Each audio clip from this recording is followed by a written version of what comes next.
Amado Deus e eterno Pai, nós te agradecemos por mais uma vez, no início da semana, Senhor, renovar o nosso ânimo, nos encher de fé, de esperança, de amor, como precisamos, Senhor, a cada dia enfrentamos obstáculos, a cada dia, Senhor, sentimos também a Tua graça proporcional a esses obstáculos, nos ajudando a transpor cada um deles, Senhor, para a Tua glória. Louvado seja o Teu nome, Senhor, que não nos deixa esmorecer, que não nos deixa nos acomodar. Obrigado, Senhor, pelo privilégio de Te servir. Obrigado, Senhor, pelo privilégio de suportar afrontas pelo Teu nome, Senhor. Ajuda-nos a dar o testemunho, Senhor, que de fato evidencia o poder que o Senhor, pela Tua providência, faz operar em nós. Oramos pela vida da mãe da irmã Rita. Senhor, que o Senhor possa visitá-la no hospital. Já te agradecemos, Senhor, pelo grande livramento que o Senhor concedeu. E oramos, Senhor, para que, acima de tudo, a alma dela seja alcançada. Que meio, Senhor, todo esse sofrimento, toda essa adversidade, Senhor, nós sabemos que na vida dos teus tudo coopera para o bem. E é dessa forma, Senhor, que enxergamos essa situação. Que o Senhor possa alcançar, Senhor, regenerá-la, que haja evidência de que ela de fato foi alcançada. Oramos por toda a família, não somente pela mamãe, mas por toda a família da irmã Rita, do irmão Comum. Assim também estendemos, Senhor, pela família de cada um de nós que estamos aqui, os nossos entes que ainda não são teus, Senhor. Oramos para que a Tua graça possa alcançá-los e salvá-los, Senhor. Pois reconhecemos o bendito propósito na nossa criação, quando o Senhor nos colocou nas respectivas famílias para que nascêssemos nelas. Nos deu também a incumbência de, uma vez regenerado, pudéssemos pavimentar um caminho para que também estes fossem alcançados, Senhor. Reconhecendo que o poder não vem de nós, só de Ti, mas entendemos a nossa responsabilidade de fazer de tudo para com todos. E com todos inclui os nossos familiares também, Senhor, para, se possível, salvar alguns. Não nos esqueçamos, no segundo sequer, dessa grande responsabilidade que também é para nós um grande consolo e alegria, sermos participantes dessa festa que acontece toda vez que um pecador se arrepende. Ajuda-nos na compreensão do Teu plano bendito, Senhor, que nos é ensinado na Tua palavra, e conhecendo cada vez mais os Teus desígnios, possamos Te servir com excelência que o Senhor merece. Em nome de Jesus, amém e graças a Deus. Amém, irmãos? Amém. Hoje temos o desafio de concluir o Salmo 73, e, se Deus permitir, retornar a Mateus capítulo 6, né? Onde nós viemos aqui para o Salmo 73, procurando entender como de fato devemos nos comportar diante de determinadas afirmações, ordenanças que o Senhor nos concede, ordenanças que o Senhor nos dá e que muitas vezes nós achamos difíceis de obedecer. O título da nossa mensagem hoje, ele vem de uma expressão, né, na nossa língua português, que significa quando nós fazemos algo que vale o esforço. Então, o título é Vale a Pena Servir a Cristo. Parece, diante do cenário que a gente assiste todos os dias, da crescente maldade, inclusive no mundo religioso, parece que servir ao Senhor nos moldes bíblicos não vale a pena. Então nós somos tentados de dois lados, no sentido de ou nós abandonamos a fé e nos enveredamos para o mundo, ou nós nos rendemos à tentação de apregoar um caminho de portas largas, que acomode também os nossos desejos, que nós não queremos abrir mão por amor a Cristo. Então, quando nós olhamos para essa realidade, a gente percebe que o que está acontecendo com Asaf é bem nessa direção. Nós somos tentados, e não é só aqui no Salmo 73, né? Perceba que no último momento do Antigo Testamento, que Deus fala com o seu povo, é através do profeta Malaquias, e ele trata desse assunto. Então, antes da gente terminar aqui, o Salmo 73, eu queria ler com vocês como que uma introdução ao texto e também ao tema. Vale a pena servir a Cristo, vale a pena, irmãos, vale a pena perder coisas por amor a Cristo, vale a pena sofrer por amor a Cristo, ou seja, por amor a Cristo vale qualquer coisa, né? Vale tudo que for vontade do Senhor que venhamos a passar, porque o Senhor só projeta para nós aquilo que é bom, mesmo que a gente não entenda no primeiro momento. Virtude é justamente da limitação que nós temos, pois os planos do Senhor são maiores do que os nossos. Os caminhos do Senhor são muito melhores que os caminhos que projetamos para nós. Malaquias, ele vem como esse virar de página, esse fechar de uma etapa, preparando o povo de Deus para o iniciar de outra. Haveriam 400 anos de silêncio, como houve no Egito. E então o Senhor fala com Malaquias, fala inclusive da vinda de João Batista, que precederia a chegada do Messias. Tudo é dito nesse pequeno livro de 4 capítulos apenas, mas com muitas e muitas informações para todos nós, promessas e advertências. Então, aqui no capítulo 3 de Malaquias, eu não vou fazer uma exposição do capítulo por um todo, porque o propósito é justamente mostrar esse paralelismo entre o Salmo 73 ou o Salmo de Asaf, e aqui encontrando esse princípio em muitas partes da Bíblia, inclusive aqui. No capítulo 3 de Malaquias, versículo 13 em diante, eu não sei como é que está na sua Bíblia, mas na minha Bíblia tem um subtítulo que diz a diferença entre o justo e o perverso.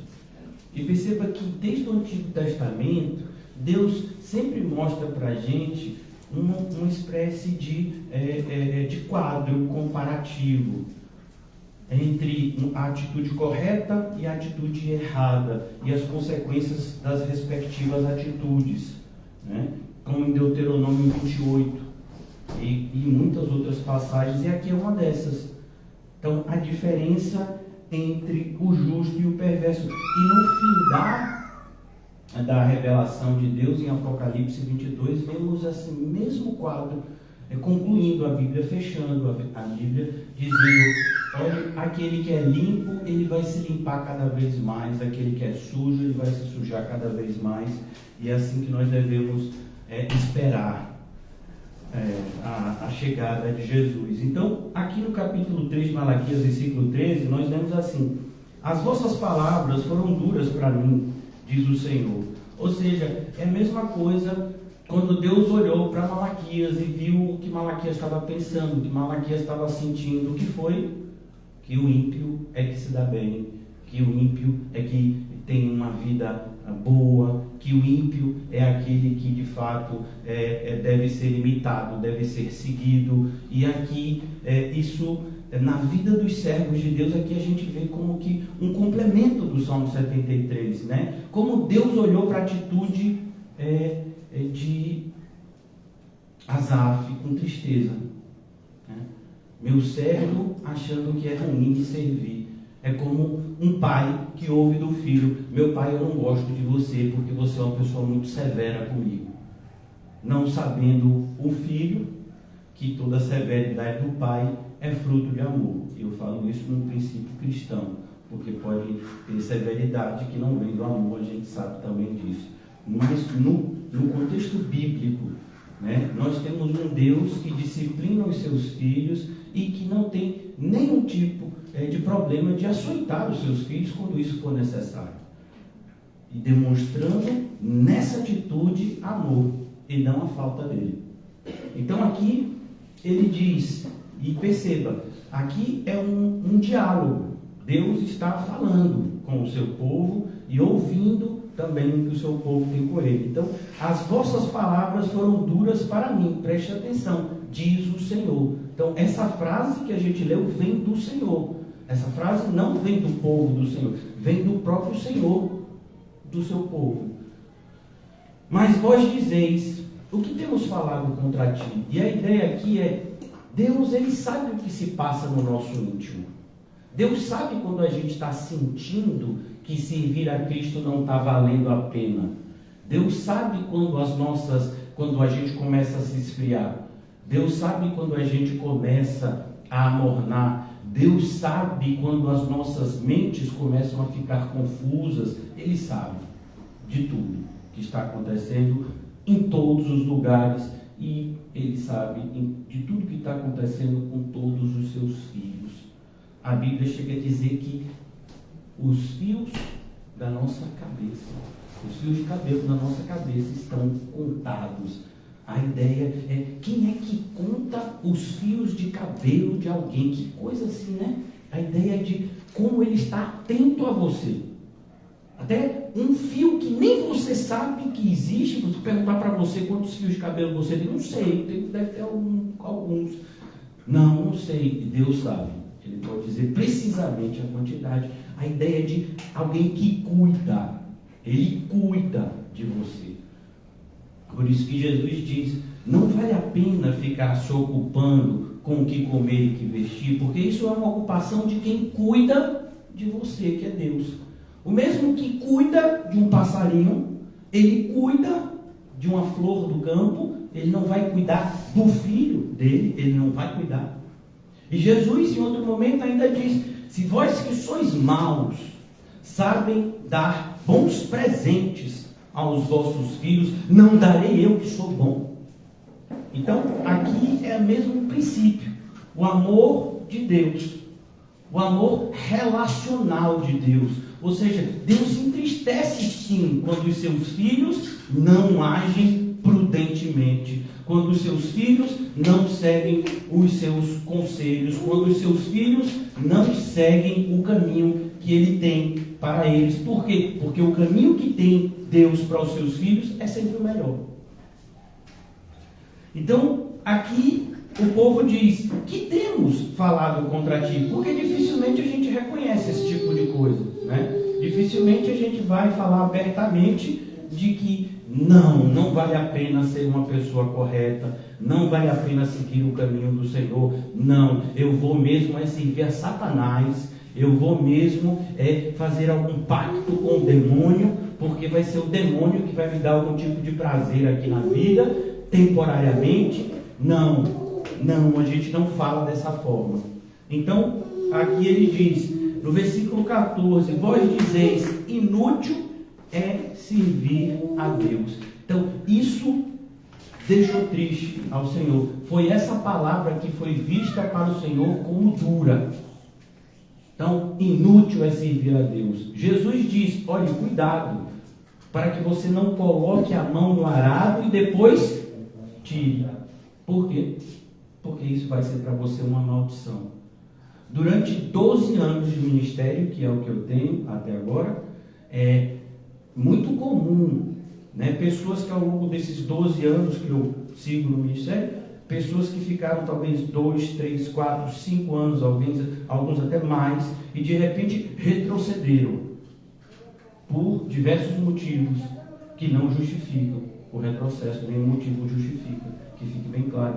Então a pessoa retrocedeu e a ideia é uma ideia muito parecida com as leis trabalhistas do Brasil, né? Então quer dizer que eu não tenho tempo de carteira assinada? Quer dizer que os 5 anos que eu me dediquei ao Senhor não valeram de nada? Valeram para te condenar. Mas Porque era melhor você não ter servido esses 5 anos do que ter servido 5 anos e no 6º ter retrocedido. Ah, mas eu não concordo com isso. Você pode não concordar, mas é o que Deus fala na sua palavra. Então, para as pessoas do mundo isso é horrível, mas é o que Deus diz claramente. Por isso que Jesus, ele fala com 3 pessoas sobre ser discípulo dele. Primeiro, uma pessoa quer ser discípulo. Jesus vai logo diretamente e diz para ele: olhe, as raposas têm os seus covis, os pássaros têm os seus ninhos, mas o filho do homem não tem onde reclinar a sua cabeça. Aí vem outro e diz: olha, eu quero te servir, Senhor, mas eu preciso primeiro enterrar o meu pai. Jesus diz: olha, não, deixe que os mortos enterrem os seus próprios mortos. Quanto a você, vem e prega o Evangelho. E Jesus, outro ainda vai e diz: deixa eu avisar os meus familiares que eu vou te seguir. Jesus: não avise ninguém, não. Você não pode me servir se você nem começou e já está olhando para trás. Então, quem olha para trás não está apto para o serviço cristão. Então, olhe como há exigências, mas hoje é o contrário. Hoje parece que na falta, Jesus está aceitando qualquer coisa.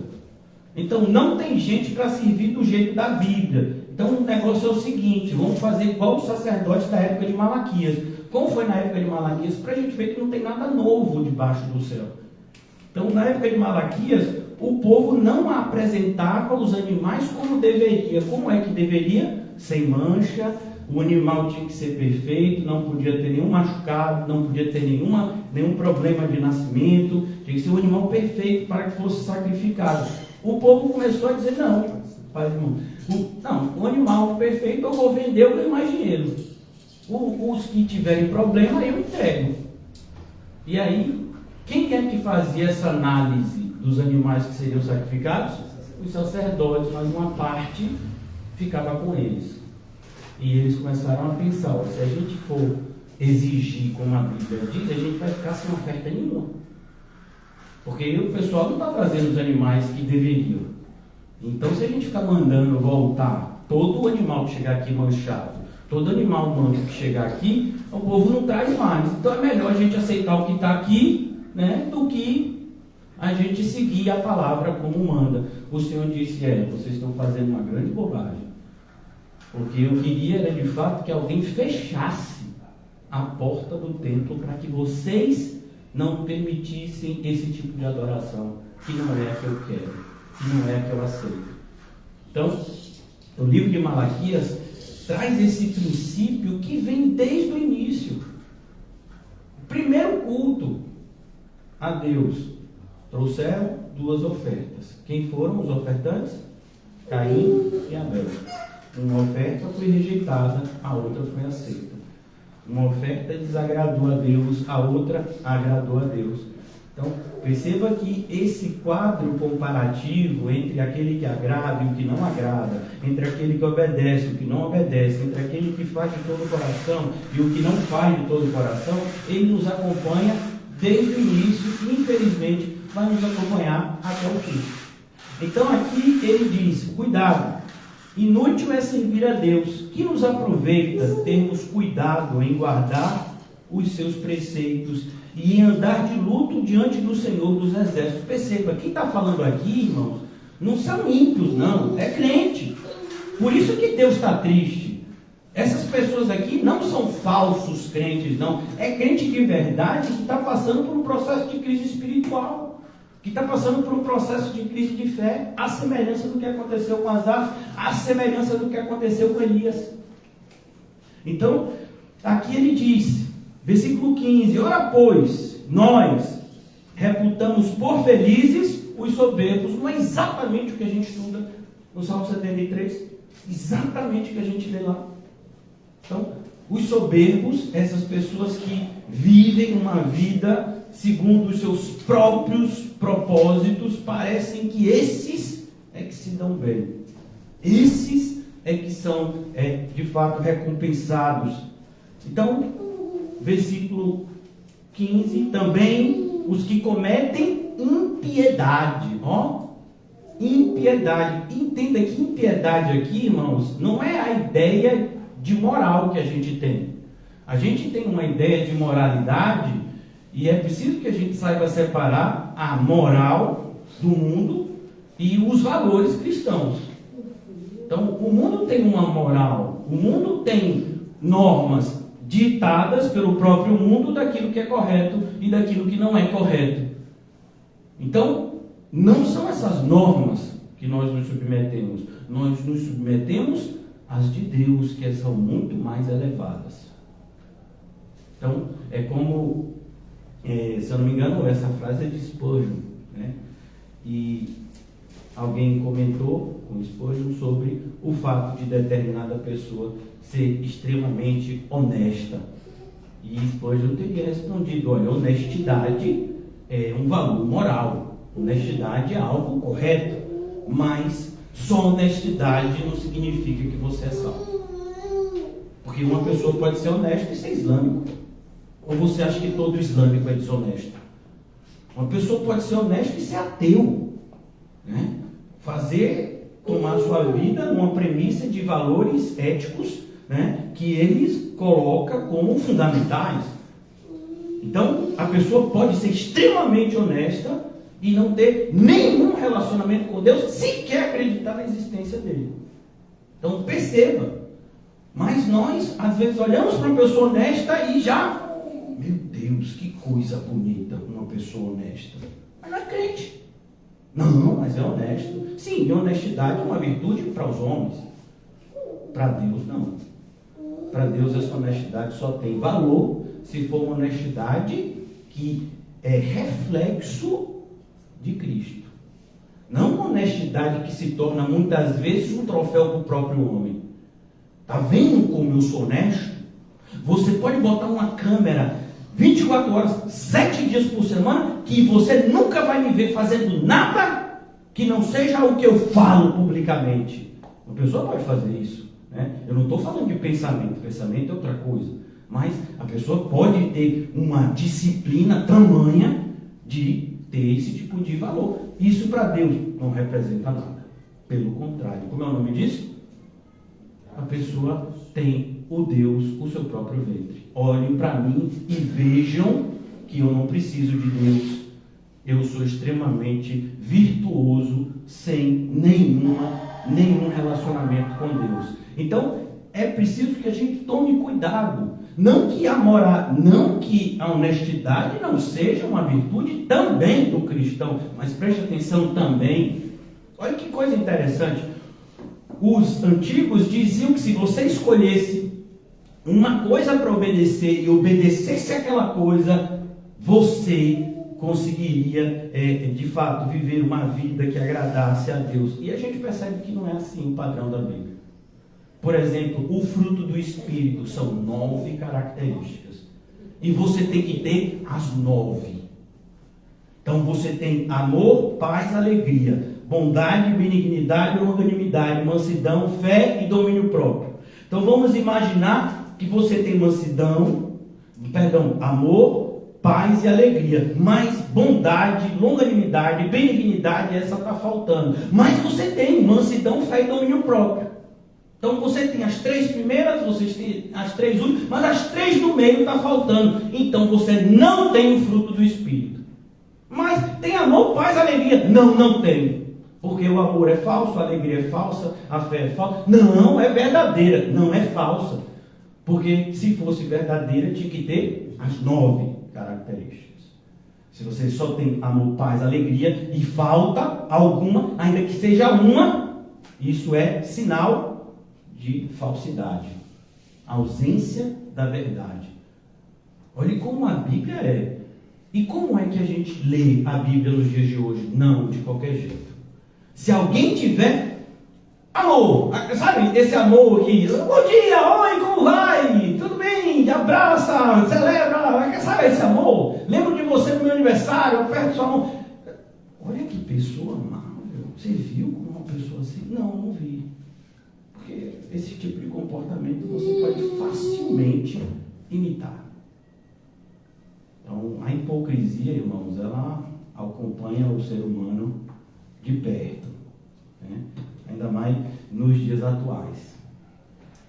Então, quando a gente vê esse diálogo aqui em Malaquias, perceba, é um diálogo do Deus que tudo vê, com o seu povo, que estava passando por esse momento difícil. Lembrem-se, Malaquias é um dos 3 profetas pós-exílio. Que período é esse, pastor? É o período onde o povo de Deus foi sucessivamente dominado por povos estrangeiros. Então, ainda que eles tenham voltado para a terra deles, como Deus havia prometido, mas eles estavam sempre debaixo do domínio de outro povo. Teve um período, o período dos Macabeus, mas foi um período de 60, 70 anos, mas que rapidamente foi perdido também a independência, né? Então, mas aqui a gente percebe que é nesses momentos, nos momentos onde aparentemente os ímpios é que estão dando as cartas, que a crise de fé chega.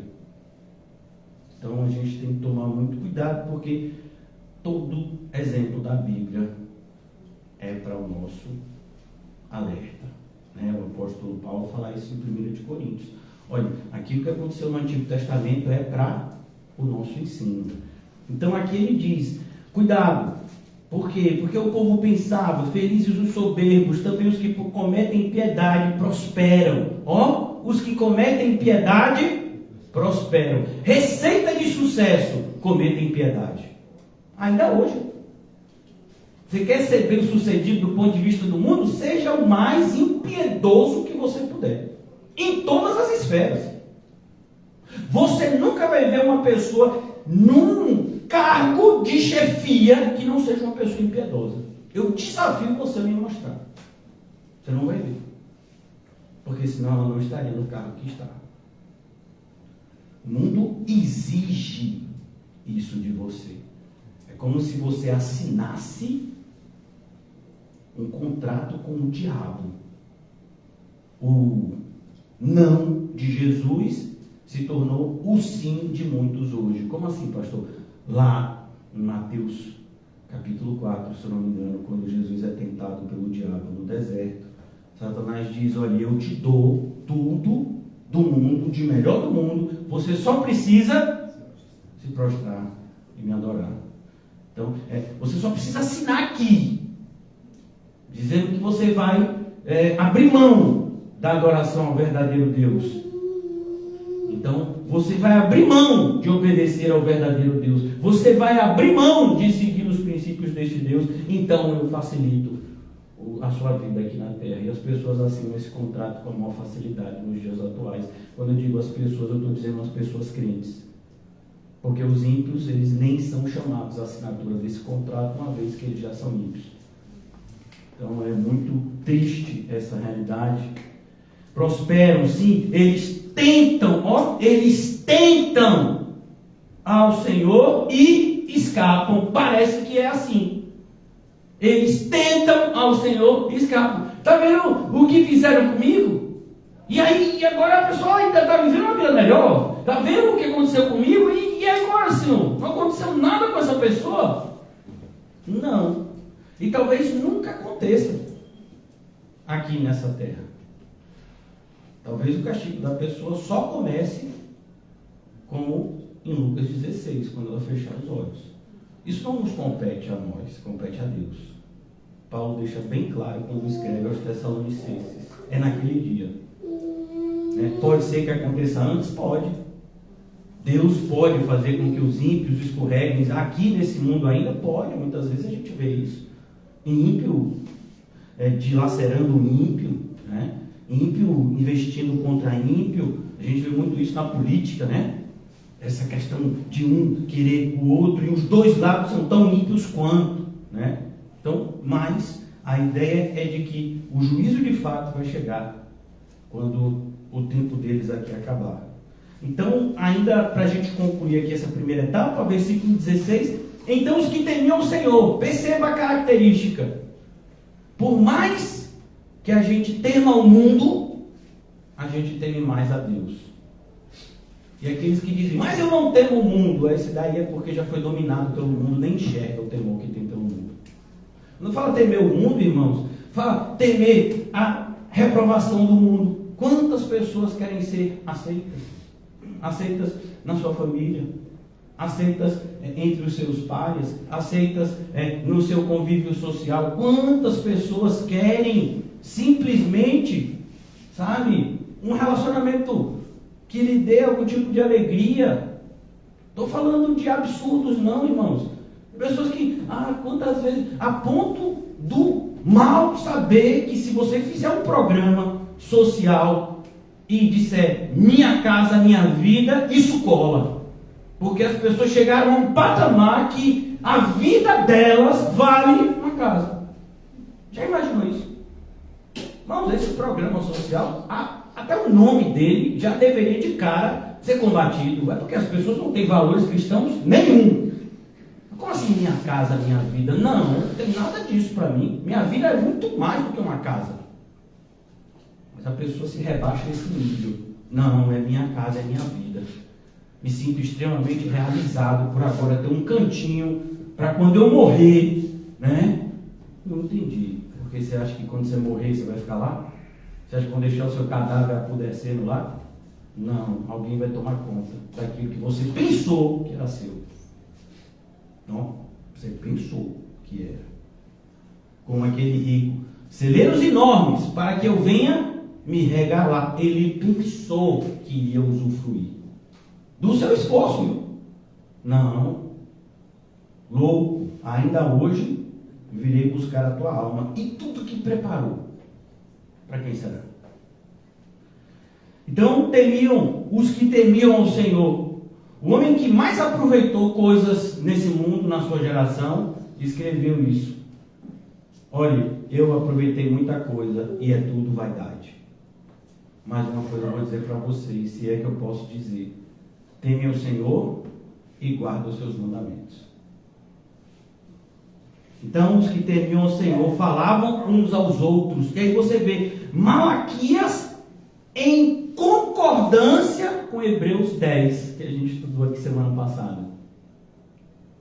Que nós deveríamos considerar uns aos outros, para nos estimular ao amor e às boas obras. Está lá em Hebreus capítulo 10, e está aqui em Malaquias capítulo 3, versículo 15, versículo 16, perdão.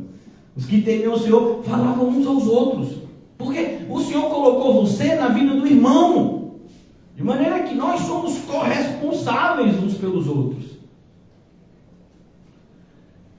Eu recebi uma criação, e eu sou um homem da casa. Eu sou dessa época que ainda tinha essa expressão. Eu tenho 2 irmãs, e meu pai me dizia sobre a responsabilidade de ser o homem da casa. Hoje em dia falar isso é uma masculinidade tóxica, não tenho nenhum problema com esse termo. Podem me rotular desse jeito. Então, você é o homem da casa. Você é responsável pelas suas irmãs. E as suas irmãs também são responsáveis por você. Na família nós temos responsabilidades recíprocas. Então aqui ele diz, cuidado.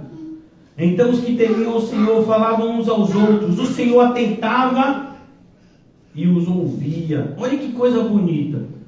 Quando a gente está junto, da maneira que Deus mandou que estivéssemos, diferentemente do que a gente viu, que o Senhor ficou triste com o pensamento deles, achando que era inútil servir ao Senhor, agora o Senhor atentava e ouvia. A ideia de atentar e ouvir é a ideia de concordância, é a ideia de aprovação em relação àquilo que está sendo feito.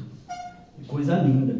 O Senhor atentava e ouvia, e havia um memorial escrito diante dele para os que temem ao Senhor. Então o memorial não é para todo mundo. A ideia aqui é mais ou menos o seguinte: memorial, irmãos, é como você passar num lugar e ver, né, uma escultura ou ver alguma pedra, alguma coisa assim que seja um marco, né? Então, todo mundo que passa, mas nem todo mundo entende. Vamos imaginar, por exemplo, a fazenda de um irmão que a gente conhece em São Felipe. Fazenda muito grande. Como é que a gente sabe que está chegando na fazenda? É porque em determinada parte do quilômetro tal, você vê uma espécie de toco de árvore, né, antigo. E aí, não é todo mundo que entende que aquele toco de árvore está mostrando que a próxima entrada à esquerda é a fazenda do irmão. Mas quem conhece a fazenda do irmão sabe que aquele toco de árvore é um marco. Logo à primeira esquerda é a fazenda do irmão. Então entenda que o memorial aqui não é todo mundo que passar vai ver e vai entender. Não! É só para o povo de Deus. O povo de Deus vê e entende. O que a gente está lendo aqui? A Bíblia. Não é todo mundo que lê a Bíblia e entende. Você pode ter pós-doutorado em teologia e não entender a Bíblia como deve ser entendido. Você pode saber falar grego, aramaico, hebraico e não entender o que de fato é a vontade de Deus para você através de sua palavra. Porque quando eu falo entender, eu estou falando no sentido de obedecer e não apenas no sentido de extrair conhecimento. Então aqui ele diz, estava escrito esse memorial, escrito o memorial diante dele, para os que temem ao Senhor, só é para esse grupo específico, e para os que se lembram do seu nome. Você teme ao Senhor, e qual é a prova que você teme ao Senhor? O tempo todo você se lembra do nome dele. É como se você nunca conseguisse esquecer a existência do Senhor. Você tem vontade de pecar, mas aí você se lembra do Senhor. Você tem vontade de deixar de fazer algumas coisas que o Senhor manda, mas aí você se lembra dele. Você tem vontade de fazer coisas que o Senhor reprova, mas aí você se lembra dele.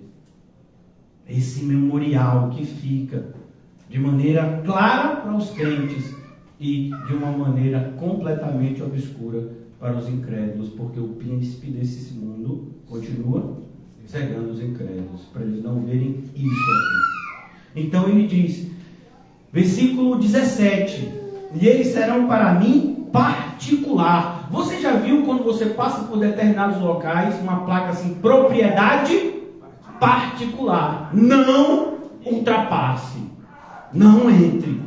Então a ideia aqui é, quando você é selado como propriedade particular de Deus, Satanás entende, eu não posso entrar, mas eu posso perturbar. Por isso ele fica ao derredor, bramando como um leão, esperando que você saia de onde você está seguro, o centro da vontade de Deus, para que ele possa, de alguma forma, lhe causar algum tipo de dano. Então aqui ele diz, eles serão para mim particular tesouro. E a ideia de tesouro é, Deus, ele vê tanto com olhos de compaixão, de misericórdia e de amor os seus filhos, que ele tem os seus filhos como algo que vale a pena proteger. Tesouro mostra isso. Não que você tenha valor em você mesmo, mas a gente só tem valor porque Deus quis nos dar esse valor. E por que ele quis assim? A gente não sabe. Ele tem misericórdia de quem ele quer. Não há nada que tenhamos feito antes que nos tornasse merecedores da misericórdia de Deus, da bondade de Deus, do amor de Deus. Não, nada do que a gente fez antes. Ele escolheu, mas quando ele escolhe, ele deixa bem claro que ele escolheu, a ponto de ficar lá, particular tesouro, não vai mexer. Como foi o diálogo de Satanás com Deus lá em Jó? Também você colocou uma espécie de muro ao redor de Jó, né? Tudo na vida dele vai bem, dá desse jeito, qualquer um te obedece, e aí o Senhor diz, não, você pode tocar a família dele, você pode tocar os bens dele, depois você pode tocar até na pele dele, porque Satanás diz, você não tocou ainda na pele, então se tocar na pele, ele vai sentir na pele ninguém aguenta, então você bota uma enfermidade, pode tocar na pele. Não, ele não negou o Senhor. O diálogo foi esse. Por quê? Porque o próprio Satanás reconhecia essa proteção que o próprio Deus dava aos seus. E às vezes a gente não reconhece que Deus nos protege, principalmente de nós mesmos. Porque tem caminhos que a gente, como insensatos, vai atrás. E Deus diz, não é para você. E a gente quer ficar de calanduva, quer ficar, carrancudo. E Deus não se importa, com a nossa carranca. Graças a Deus, por Deus ser Deus. Obrigado, Senhor, pelas suas benignidades. Versículo 17, irmãos, para a gente passar. Eles serão para mim particular tesouro naquele dia que preparei. Irmãos, Deus preparou um dia.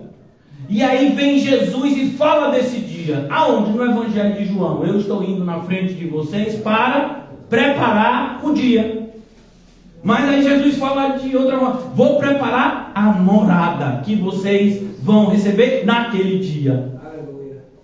Na casa de meu pai tem muitas moradas. Se não fosse assim, eu não teria dito. Obrigado. Então, é isso. Olha como toda a Bíblia está tão ligada, irmãos. Tão conectada. E às vezes a gente vai lendo de maneira que não há enriquecimento para a nossa alma, porque a gente não tem comprometimento com o que lê.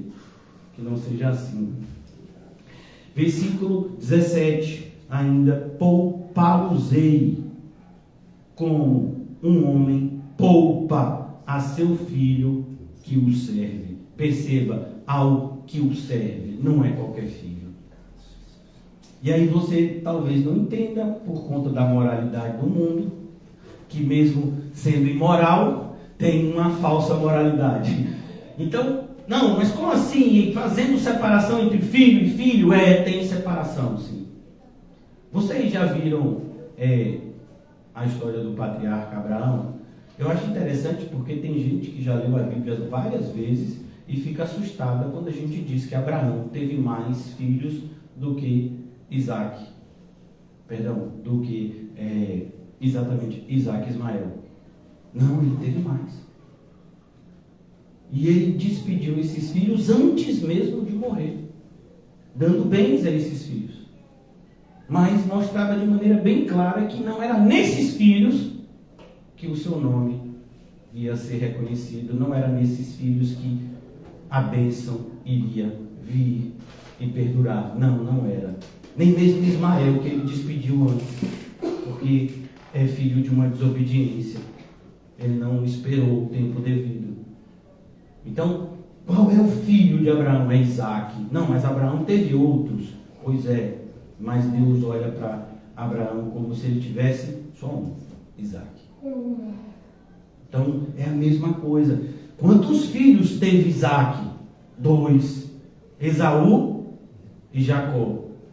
E Esaú a gente conhece bem, até pelo nome, peludo, forte. E Jacó pelo nome, recebe um nome de alguém assim, no pejorativo.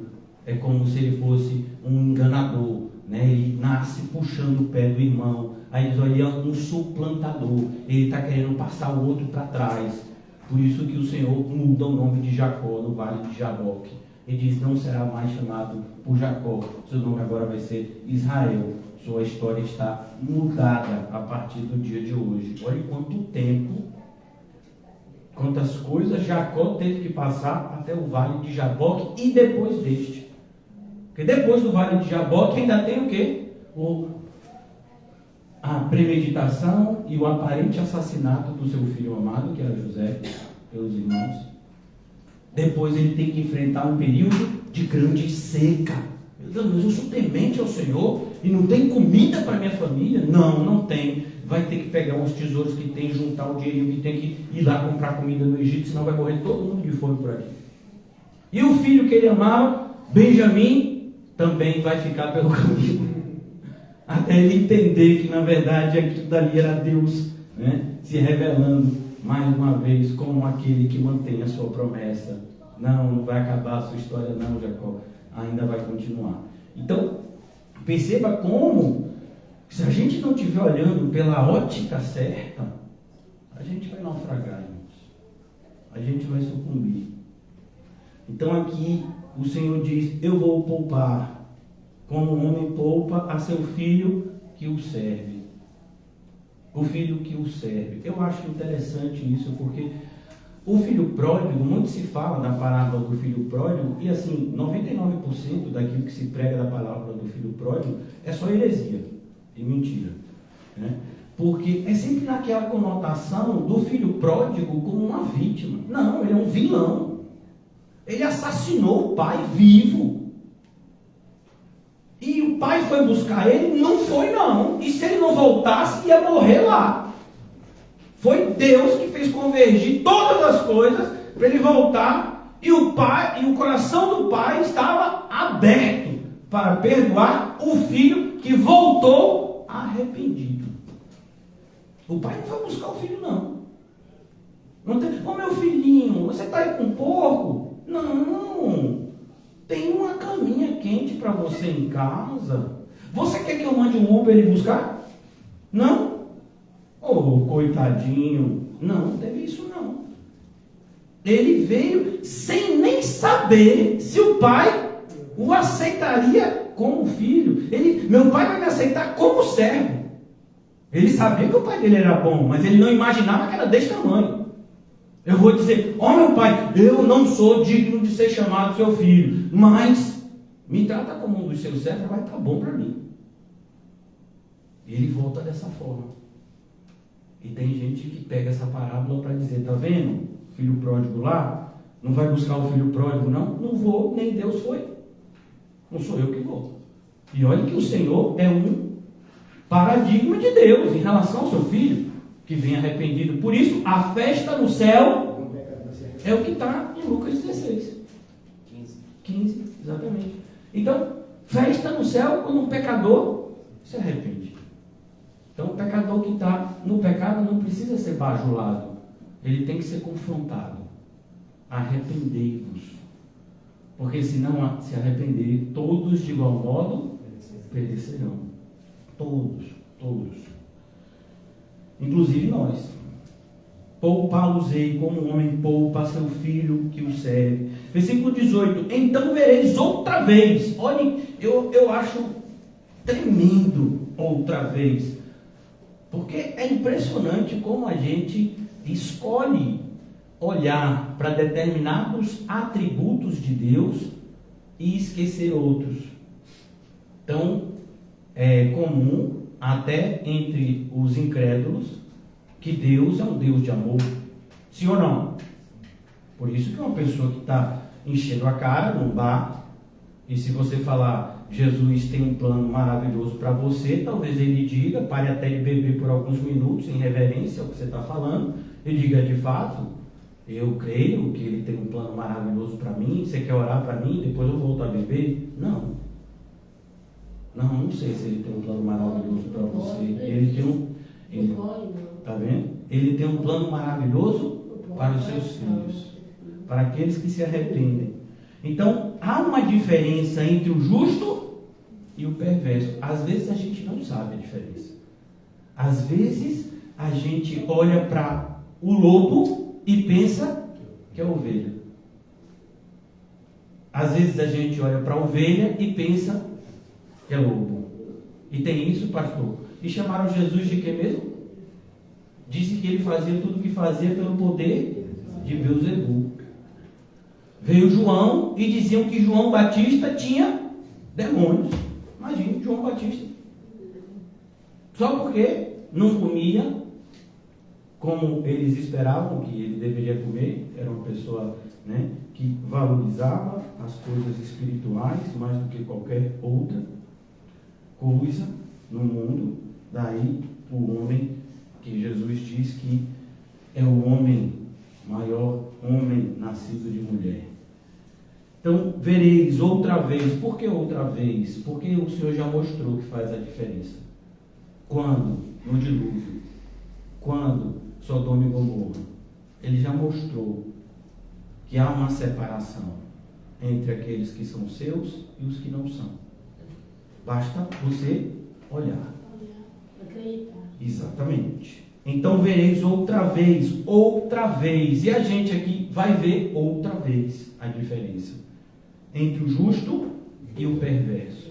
Entenda, perverso é aquele que perverte. Então, todo tipo de perversão, a gente associa a ideia de perversidade a uma ideia de o mal moral. Então, o que seria uma pessoa perversa? Um pedófilo. Um pedófilo eu sei que é uma pessoa perversa.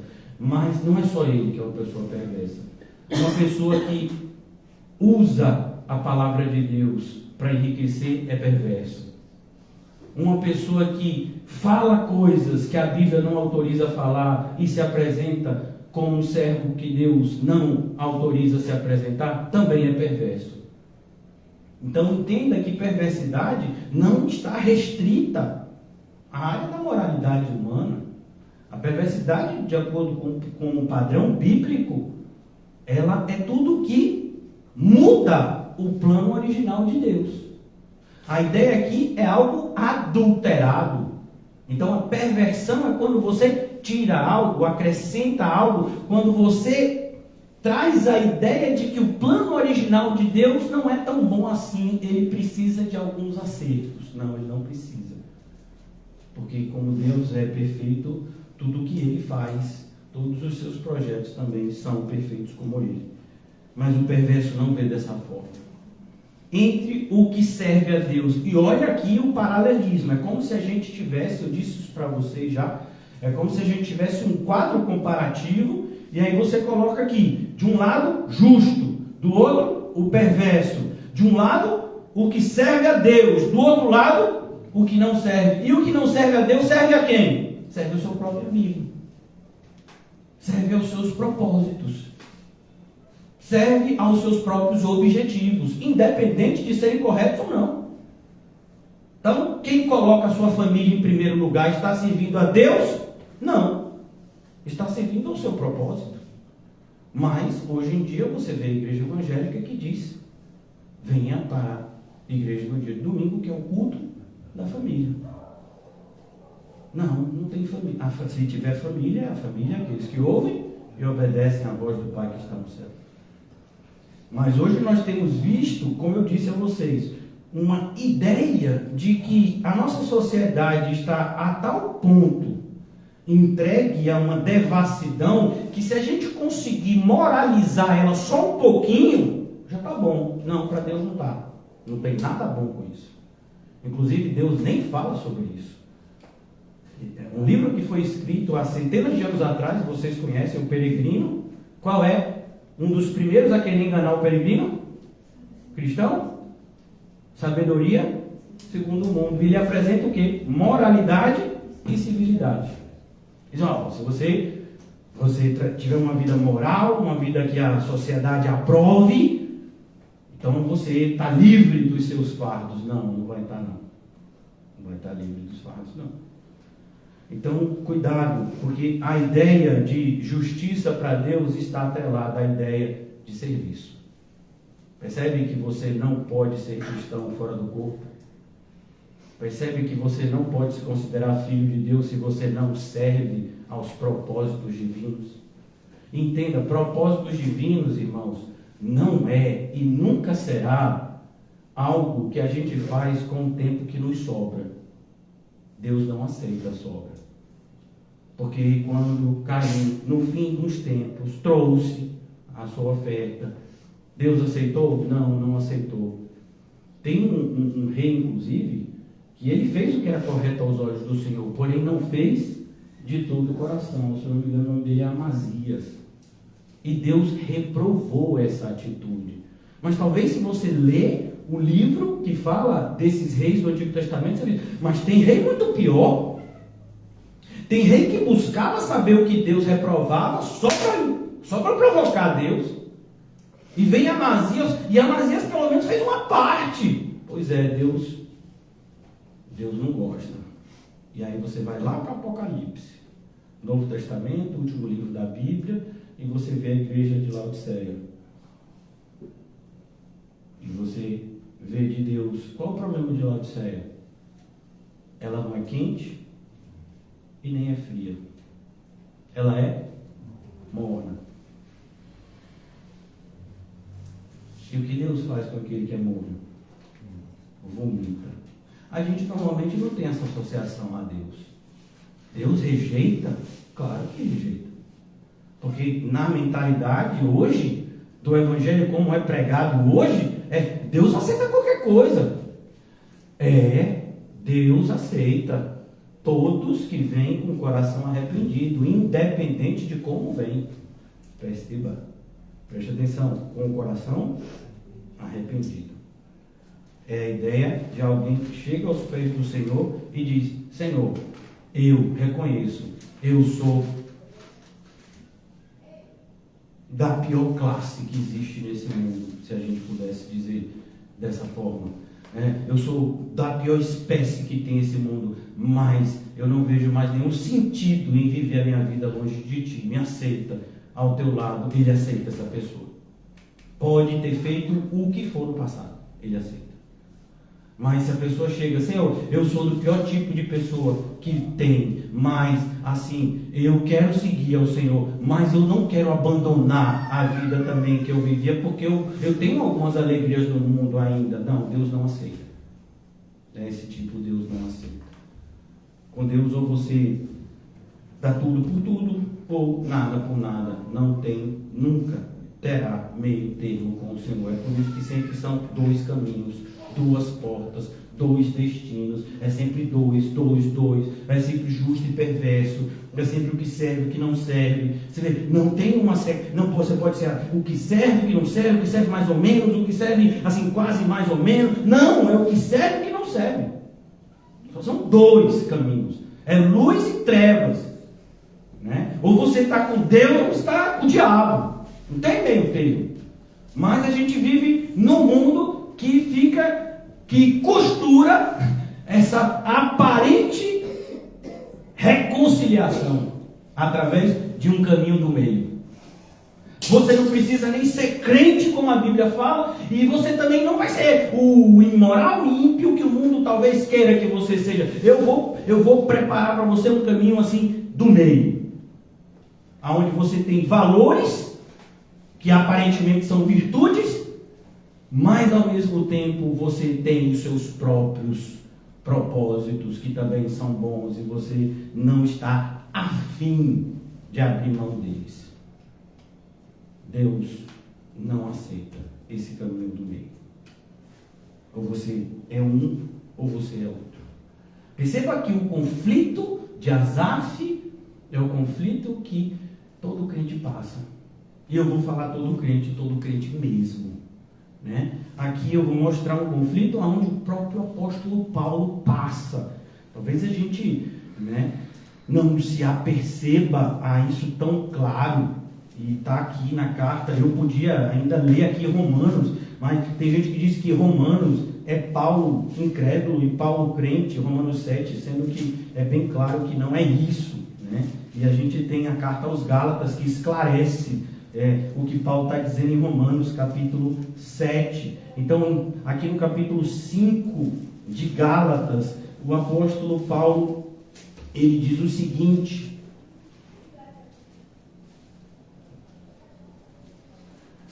versículo 16: digo, porém, andai no Espírito, e jamais satisfareis a concupiscência da carne, porque a carne milita contra o Espírito, e o Espírito contra a carne. Isso é na vida do crente ou do incrédulo? Do crente. E do crente de verdade. Porque do que não é crente de verdade, não tem nem esse combate. Não existe nem esse embate. É carne pura, né? O Espírito com E maiúsculo. O Espírito contra a carne. Porque às vezes a gente traça uma ideia meio que romântica, utópica, de que não, você recebeu o Espírito Santo, agora é só vitória. A luta acabou. Então não tem mais aquele negócio de luta espiritual. Quando você quiser acordar 5 da manhã para orar, você vai acordar e vai fluir. E quando você piscar o olho, já é 7 da manhã, você passou 2 horas orando em comunhão com o Pai, e você acorda às 7 da manhã, e a sua vida é uma vida parecida com a vida do bom samaritano, né? Sendo que não tem essa expressão na Bíblia, ela é inventada mesmo, mas a ideia é justamente essa. Não é isso. A Bíblia mostra que há um conflito interno que não acaba, que não tem intervalo do crente. O crente quer fazer algo e a carne está dizendo não. Porque o crente sabe que a vontade de Deus é boa, ele quer fazer ela. E a carne não. Que carne? É a sua. A sua não vai facilitar. E Paulo diz, contra a carne, porque são opostos entre si. Quem vivia esse conflito? Paulo, vivia esse conflito também como crente. Para que não façais o que porventura seja o vosso querer. Qual é o querer do crente? Satisfazer o espírito. Mas a carne vai facilitar? Não. A carne vai dizer, você passando por isso de novo, rapaz? Não está vendo que são os ímpios que prosperam? Não precisa nem do cão para não dizer isso. A carne mesmo diz.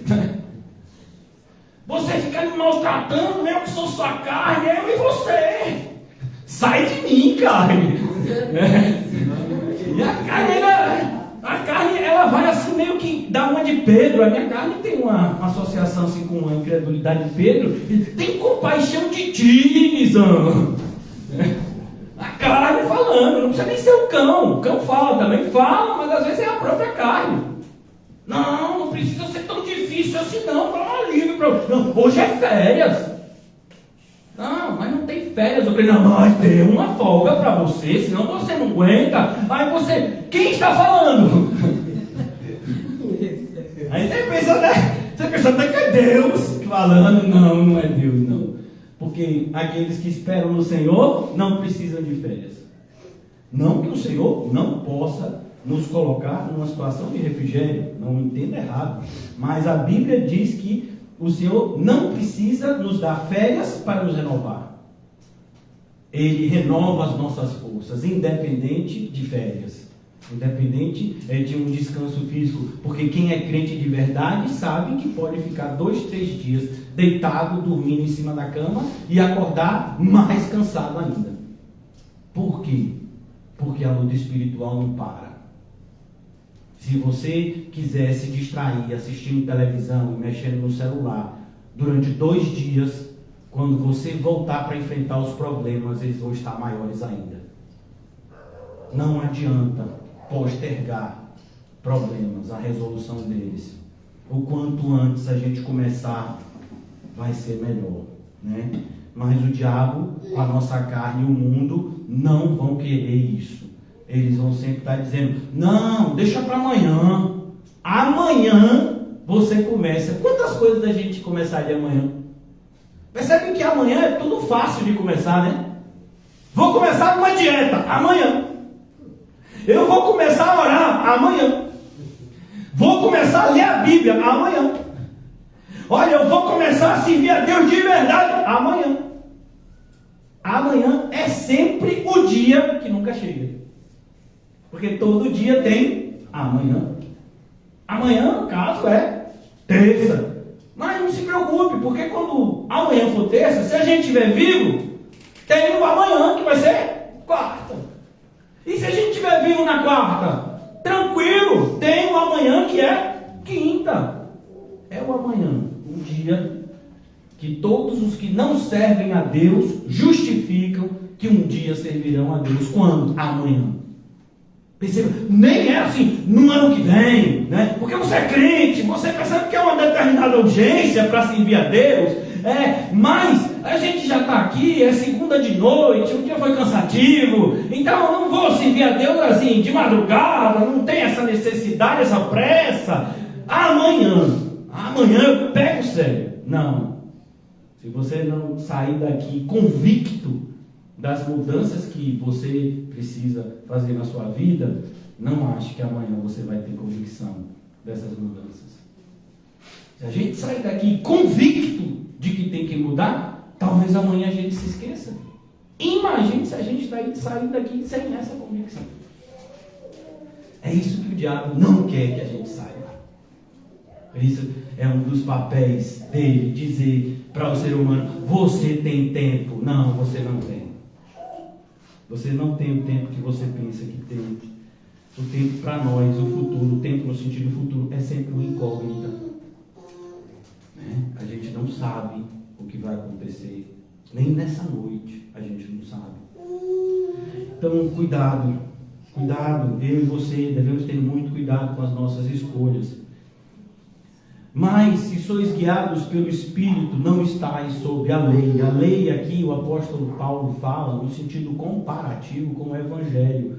Porque aqui, a lei já nos levou a Cristo. Então, a gente já não vê a lei da mesma forma que antes. A gente agora vê a lei como algo positivo. Mas não como algo que é só aquilo. Não, é mais. Eu não só vou obedecer a Deus, eu vou obedecer a Deus em amor.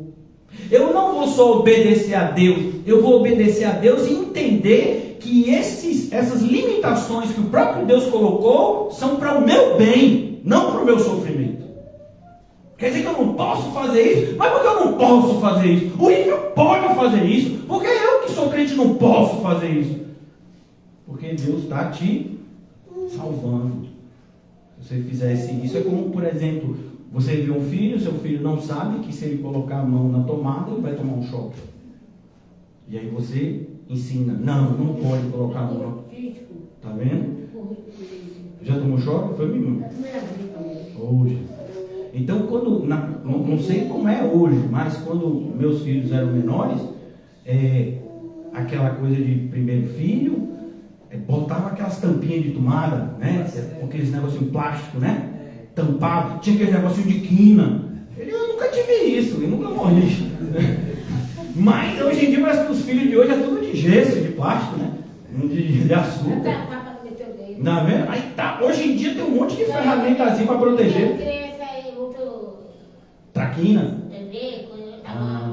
Hoje também tem aquelas redes de proteção, né? Então, na minha época não tinha isso não, meu filho. Na minha época as crianças olhavam assim para baixo e havia um anjo que segurava. Porque não tinha rede de proteção certa. Hoje em dia tem. Você quer saber se tem filho pequeno na casa? É o quê? É aquela rede de proteção. Né? Às vezes você vê aqueles prédios tudo chique, né? E você vê que a rede de proteção tira um pouco da chiqueza do prédio. Mas os chiques não estão preocupados, os chiques botam assim mesmo, né? Porque está na moda isso, é rede de proteção. Está vendo a chique? Tá vendo?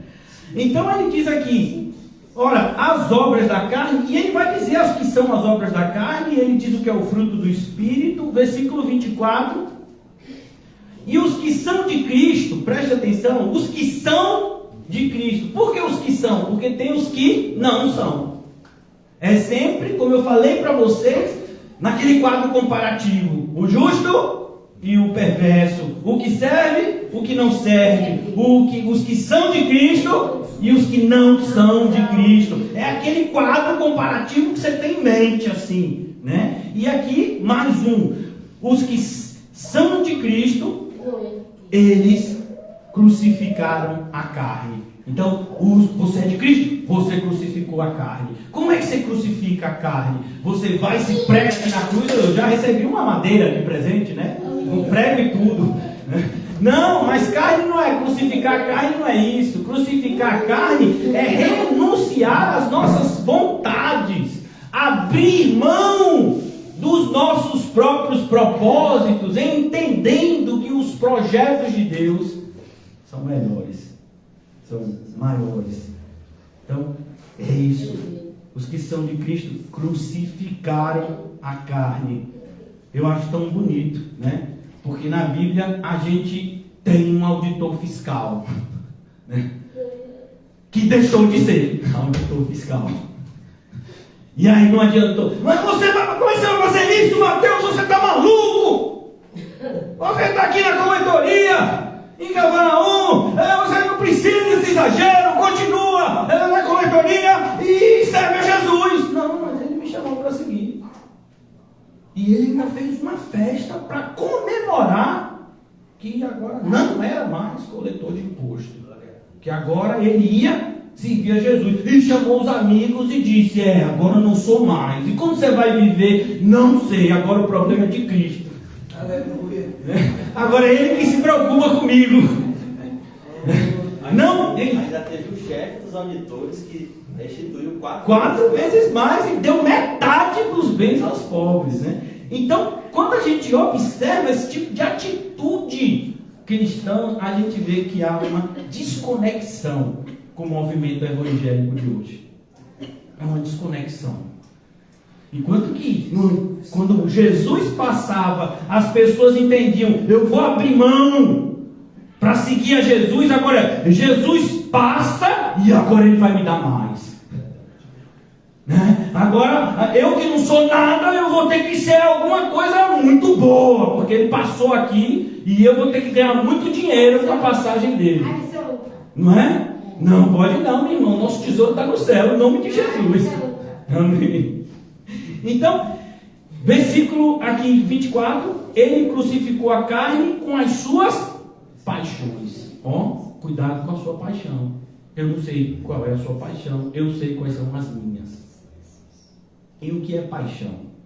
Paixão do ponto de vista bíblico, porque se você for procurar uma definição para paixão, você vai encontrar várias. Do ponto de vista filosófico, do ponto de vista etimológico e por aí vai. Não, mas do ponto de vista bíblico, paixão é um desejo que nos controla. Então é nesse sentido. Você não é controlado mais pelos seus desejos. Você agora, pelo Espírito, controla eles. É isso que Paulo está ensinando. Essa luta contra a carne, essa luta da carne contra o Espírito, quem ganha? Sempre quem ganha é o Espírito. Porque é o Espírito com E maiúsculo. Se fosse Espírito com E minúsculo, a gente sempre perdia. Mas é Espírito com E maiúsculo. É o Espírito de Deus habitando em nós, pela fé. E aí vence, porque Deus sempre nos conduz em triunfo. Mas perceba, o próprio apóstolo Paulo passando por esses momentos de intenso combate interno. E aqui, para que não fique só nesse exemplo, eu estou aqui de olho no relógio, a gente tem live hoje, né? Os irmãos ensaiaram antes, vai ter participação da irmã, tem participação do pequenininho ali. Eu acho que até Calmon vai ver se faz um chucarinho aqui também, né? Hoje vai todo mundo participar da live, vai ser animada, promete. Vai ver? Ele também vai cantar? Até Reginho com bigode vai cantar, porque esse bigode ele vai cantar mesmo, né? E depois diz que crente não é feliz. Eu não entendo esse povo que diz isso. Não entendo. É isso mesmo, minha irmã, glória a Deus. Mas aqui, para que a gente possa concluir, abra comigo rapidamente em 2 Coríntios. Por que em 2 Coríntios? O apóstolo Paulo, ele vai escrever aqui nessa carta algo que é para completar. E olha que coisa linda. Paulo fica 18 meses na cidade de Coríntios, e é justamente para essa cidade que Paulo mais tem palavras a dizer da parte de Deus.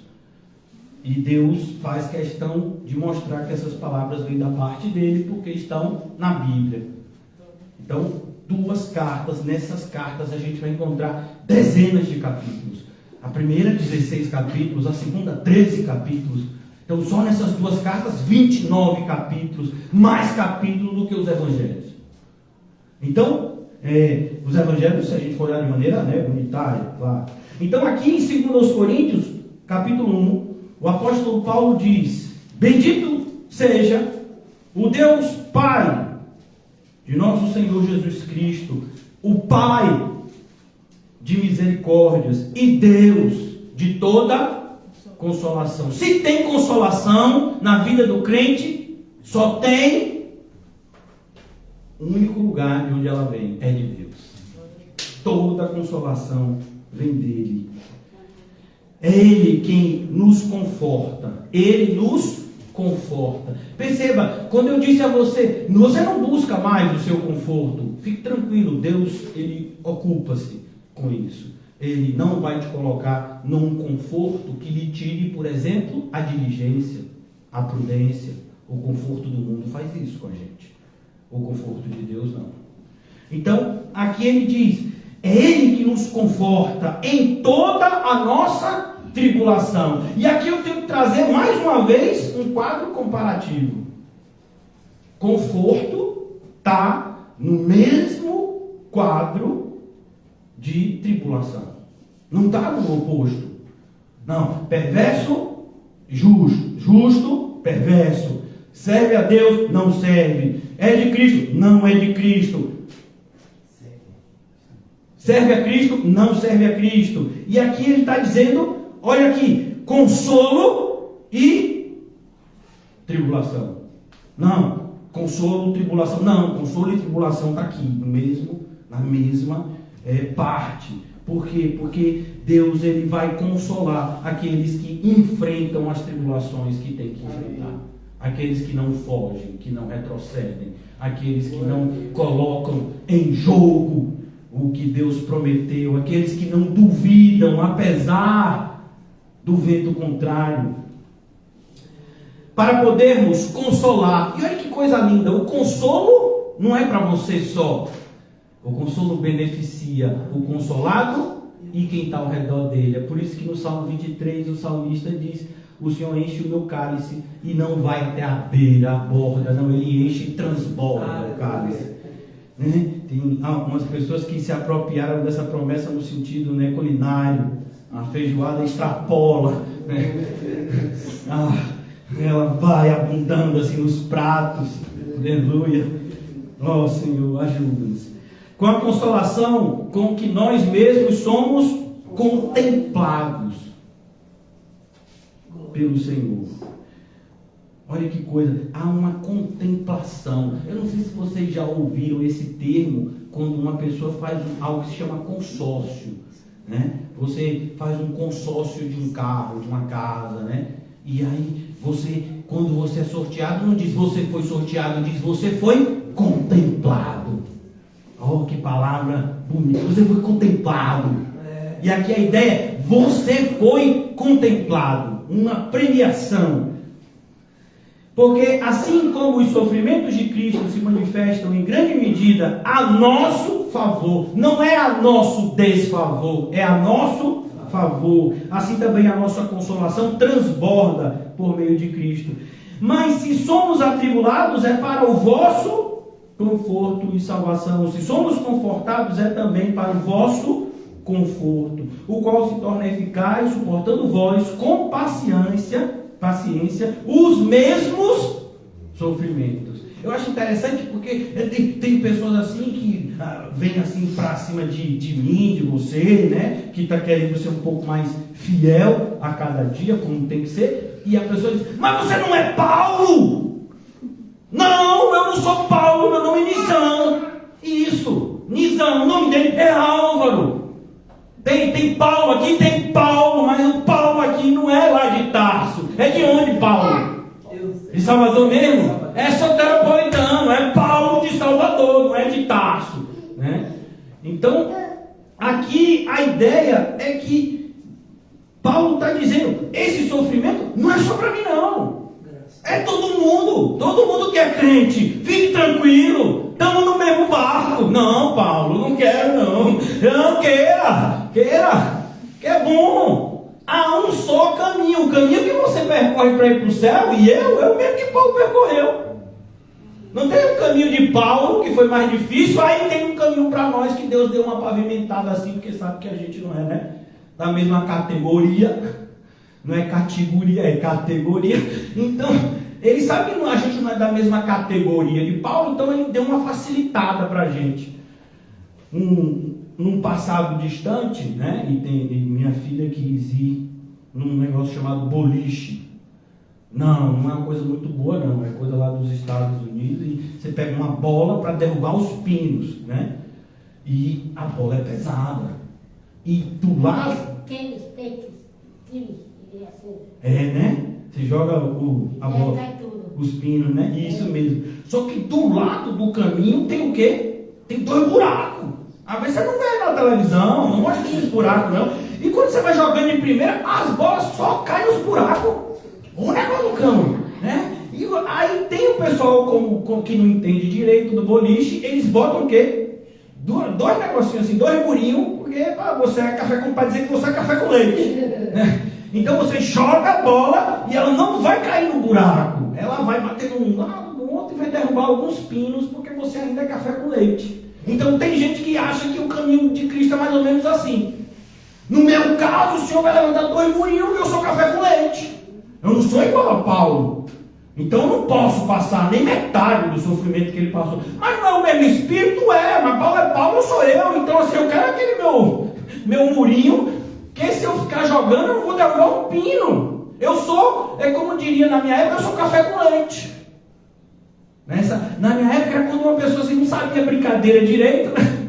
Aí era para você ter um pouquinho de paciência com ela. Quando você ia brincar de pega-pega, alguma coisa, brincadeira da minha época, que hoje em dia eu nem sei se existe mais. Não, fulano é café com leite. Quer dizer que ele não brinca no mesmo nível. E hoje em dia parece que tem uns crentes café com leite.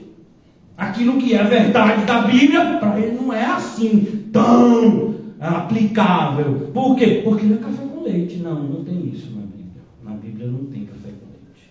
Na Bíblia a gente já começa, renuncia a tudo, tome a minha cruz, tome a sua cruz e me siga. Então aqui Paulo diz, cuidado, por quê? Porque é eficaz, suportando com vós, com paciência, os mesmos sofrimentos que nós também padecemos. Vocês, coríntios, vai chegar a vez de vocês.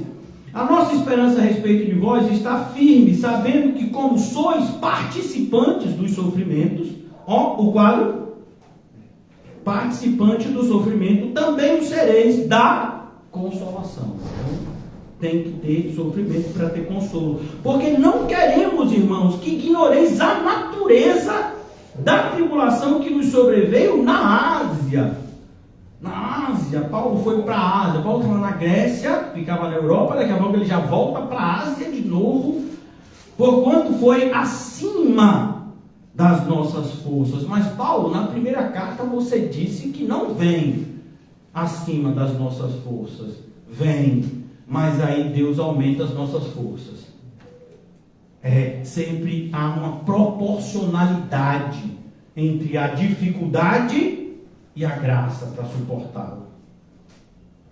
Então, a ideia que Paulo quer dizer é como se a cada novo dia que a gente passa com Cristo, a gente vai ficando mais maduro, mais experiente nele, mais apto a passar por coisas que antes a gente não achava que tinha condição de passar, e agora a gente passa. Uma semelhança disso, Jó, ele nunca imaginou que ele conseguiria passar pelo que ele passou. Como a gente sabe disso pelas palavras dele, o que eu mais temia me sobreveio. A ideia de Jó, quando diz isso, eu acho que se acontecer isso, talvez eu não consiga. Talvez eu não consiga permanecer fiel, mas o Senhor o ajudou. E mesmo naquele sofrimento ele fala, o meu Redentor vive. Então aqui é importante você entender que Paulo está falando, não está dizendo o que falou em 1 de Coríntios. Não, ele está complementando, mostrando, olhe, às vezes vai chegar um momento em que você pensa que é além das suas forças, mas você só pensa, porque esses limites é a gente que impõe. A gente vai vivendo a fé cristã e se a gente não tomar cuidado, a gente vai colocando determinados limites. É como se a gente estivesse percorrendo uma travessia e a gente está sempre de olho no bote salva-vida. Então, enquanto tem o bote salva-vida, a gente vai se sentindo seguro, mas bote salva-vida não salva ninguém. Então, a gente precisa tirar isso. É como alguém que está, sabe, eu não sei se essa expressão alcançou você, mas eu sou de uma época que tem a expressão pé de meia. Alguém já ouviu falar nisso? Então, a pessoa tinha um pé de meia. O que era o pé de meia? Uma reserva. Uma reserva que a pessoa guardava para um caso que viesse inesperado. Então, se viesse alguma coisa assim inesperada, ele tinha uma reserva, um pé de meia. E o pé de meia, ele vai tirar sua confiança de Cristo. Sua confiança vai ficar no pé de meia. Toda vez que vier uma dificuldade, não, eu tenho pé de meia, o pé de meia aguenta. Não, a dificuldade, o pé de meia está lá. Não tem pé de meia. a confiança tem que ser em Cristo, ou então não está no lugar certo. É por isso que é importante, irmãos, que a gente entenda isso. Porque não queremos, irmãos, que ignoreis a natureza da nossa tribulação que nos sobreveio na Ásia, porquanto foi acima das nossas forças, a ponto de desesperarmos até da própria vida. Paulo pensou: agora é meu fim. Eu acreditava que Deus tinha mais para fazer por meu intermédio, mas agora é meu fim. É isso que ele está narrando aqui. Desesperar-nos até da própria vida. Difícil associar isso a Paulo, né? Mas aqui foi ele que escreveu. Então, contudo, versículo 9: contudo, já em nós mesmos tivemos a sentença de morte. Então, um virou para o outro e disse: lá no céu a gente se encontra. Acho que aqui, acabou, né? Vamos lá, terminou. Eu acho que é até bom, porque estava ficando muito difícil aqui. Então, Paulo diz: foi acima. A gente pensou que era a sentença de morte, para que não confiemos em nós. E por que aconteceu isso? Para tirar a confiança do pé de meia. Para que não confiemos em nada. Nada desse mundo. A gente vai lá para Jeremias: maldito o homem que confia no homem. Está falando de quem? De todo homem, inclusive você. Inclusive qualquer coisa que você faça para garantir o seu futuro. Não tem nenhuma garantia em nada do que a gente faça. O homem colhe uma grande colheita, diz que vai se regalar com o resultado dela, morre e não aproveita nada. Deus ainda chama ele de louco. E a gente, será que a gente pode preparar alguma coisa para a velhice? Não pode, que a gente nem sabe se vai existir velhice. Então, aqui ele diz: contudo, nós mesmos tivemos a sentença de morte, para que não confiemos em nós. Olha a combinação. Nós mesmos, para que não confiemos em nós. Não, se tiver qualquer problema, Mateus garante. Não, Mateus não garante. Mateus é crente, mas ele não garante. Não, o irmão está orando em jejum 2 semanas. Você crê? É difícil, mas ele está orando, e a oração dele em jejum vai garantir tudo de bom na sua vida. Não vai garantir, porque toda a garantia do crente está em Cristo e só nele, em mais nada e mais ninguém.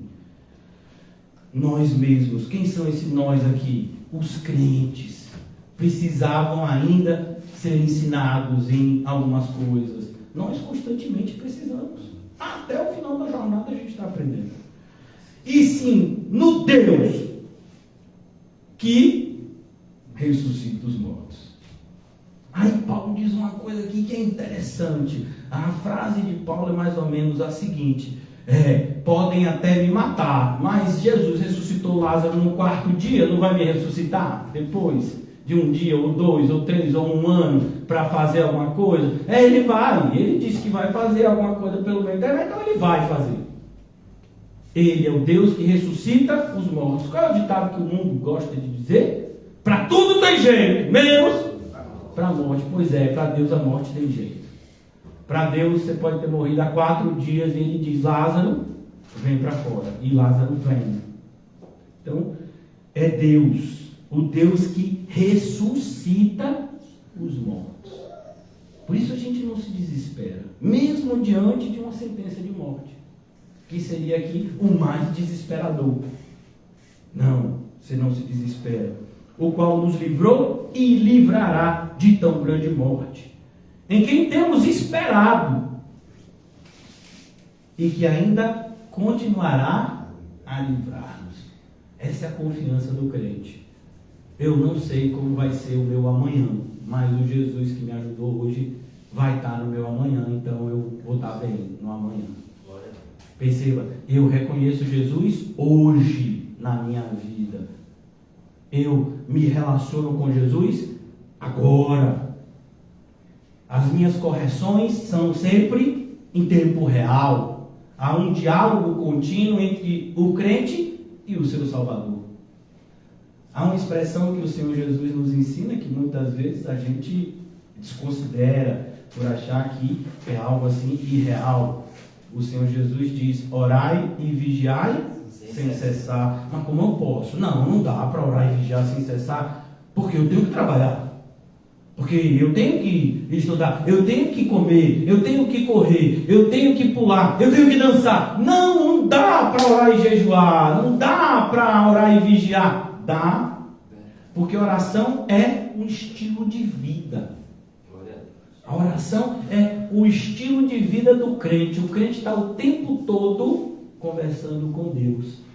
E ele não precisa nem fazer isso em voz alta, porque Deus é aquele que ouve no quarto em secreto, que às vezes é o nosso pensamento. Você está ali com o olho fechado, você nem está tremendo a boca, como Ana, a mãe de Samuel. E Deus já sabe, né, que você está ali falando com Ele. Em qualquer lugar, você está sempre falando com Ele. Senhor, eu tenho que ir agora. Senhor, não é agora. Senhor, eu vou nesse ônibus. Senhor, é no outro ônibus. Senhor, eu como agora. Senhor, eu não como agora. Ah, mas você é dependente demais de Jesus. Oh, irmãos, eu queria ser muito mais dependente de Jesus do que eu sou. Quem me dera eu conseguisse ser dependente de Jesus como as pessoas pensam. Não, eu não consigo, mas eu quero depender dele para tudo, conversar com ele em cada questão da minha vida, mas nem sempre a gente vigia como deveria, e por isso a gente nem sempre ora como deveria. Essas coisas estão sempre conectadas, vigilância e oração, oração e vigilância. E concluindo aqui, ajudando-nos também, vós, com as vossas orações. É importante orarmos pelos outros? Claro, nós somos o corpo de Cristo, a nosso favor, para que por muitos sejam dadas graças a nosso respeito, pelo benefício que nos foi concedido por meio de muitos. Olha que coisa bonita. A obra de Cristo é de Cristo, mas ela é feita por muitos que são de Cristo. Todos os que são de Cristo são coparticipantes com Ele da obra. E só é assim porque Ele quis que fosse assim. Ele fez que fosse assim. É por isso que eu concluo com vocês agora. Os irmãos da live já podem tomar nos seus lugares. Todos os que forem participar. Alguns vão participar nos seus lugares, como o Reginho e a irmã, né? Eu acho que Álvaro também vai ficar no lugar dele ali, né? Mas que e Paulinho, eles ficam aqui. Calmon vai ficar no lugar dele ali com o Chucalinha, né? Então... concluindo aqui, irmãos, o livro que a gente começou, e eu não consegui concluir o Salmo 73, mas eu tenho certeza que isso foi o plano de Deus para nós hoje, isso nos dá paz. Concluindo aqui, eu quero só fechar o que a gente iniciou no livro de Malaquias, o versículo que a gente até já leu, mas para que a gente possa concluir essa ideia de que vale a pena servir ao Senhor, vale a pena seguir a Cristo, por mais que o mundo queira nos influenciar de que não vale, de que se você seguir a Cristo, você não vai ter nenhum relacionamento saudável, as pessoas vão te deixar, as pessoas vão te rejeitar. Por quê? Porque hoje em dia, num mundo de tamanha desobediência a Deus, qualquer obediência é vista como insanidade. Até o fato de você dizer que acredita na Bíblia. O irmão, por exemplo, que está na universidade, se for conversar com alguém dizendo: eu acredito que todos os seres humanos são provenientes do primeiro casal, Adão e Eva, você vai ser motivo de chacota. Inclusive, talvez, por meio de alguns que digam crentes. Mas eles vão dizer: não, eu sou crente em Jesus, mas tem determinadas coisas na Bíblia que eu atribuo um sentido mitológico. Então, a mitologia não se restringe à mitologia grega. Você tem a mitologia grega, você tem a mitologia romana, você tem a mitologia egípcia, né? Então, a mitologia é o estudo dos mitos de determinadas sociedades. Então, tem gente que acredita que há uma mitologia cristã. Então as pessoas olham para o livro de Gênesis, para a experiência do dilúvio, por exemplo, não, é claro que a Arca de Noé nunca existiu. Pois é, dizem que a Arca de Noé nunca existiu. Se a Arca de Noé nunca existiu, esse povo de engenharia naval é muito sem vergonha. Pastor, eu não entendi. Como assim, povo de engenharia naval? Pois é, sabe aquelas referências da construção da Arca de Noé? A proporcionalidade dela é usada para a construção de todos os barcos até hoje. Todos os navios que você vê, independente do tamanho, a proporção é a da arca. Para você ver, né? E o pessoal ainda diz que aquilo é mito. Não, Deus não fez daquele jeito, não. É um exagero. É claro que a gente sabe que a Terra não tem só esse tempo de idade, a Terra tem bilhões de anos. Você estava bilhões de anos aqui atrás? Não, eu não estava, mas eu creio. Não, eu não creio, não. Não, mas tem o teste do carbono. Como é o teste do carbono? É assim, você pega um carbono, bota não sei quantos graus, e aí você vê qual é a idade de determinado fóssil. E você acredita mesmo nisso? Olha, irmãos, é tão interessante que quando você estuda um pouco da ciência, você percebe que até os cientistas, eles sabem que o que eles defendem é uma teoria. Em que sentido, pastor? No sentido de que a qualquer momento pode mudar aquilo. Vou dar um exemplo para você. Nós sabemos que a água que a gente bebe, se eu não me engano, se eu estiver enganado, vocês em idade escolar vão me corrigir. A água que a gente bebe, ela ferve a 100 graus Celsius nas condições normais, né? Acho que é CNPP, né? Condições normais de pressão e alguma coisa. Então, a 100 graus vai ferver. É por isso que quando você bota água no fogo, você tem que tomar cuidado, porque você pode botar uma água e esquecer no fogo, daqui a pouco só tem a panela. Você fala, mas eu botei água aqui, eu não estou louca, eu não estou doido, eu botei água, eu botei um copo de água, e cadê essa água? Ela evaporou. É isso mesmo. Porque a 100 graus Celsius, quando atingiu essa temperatura, a água começou o quê? A ferver. Quando ela começou a ferver, ela começou a evaporar.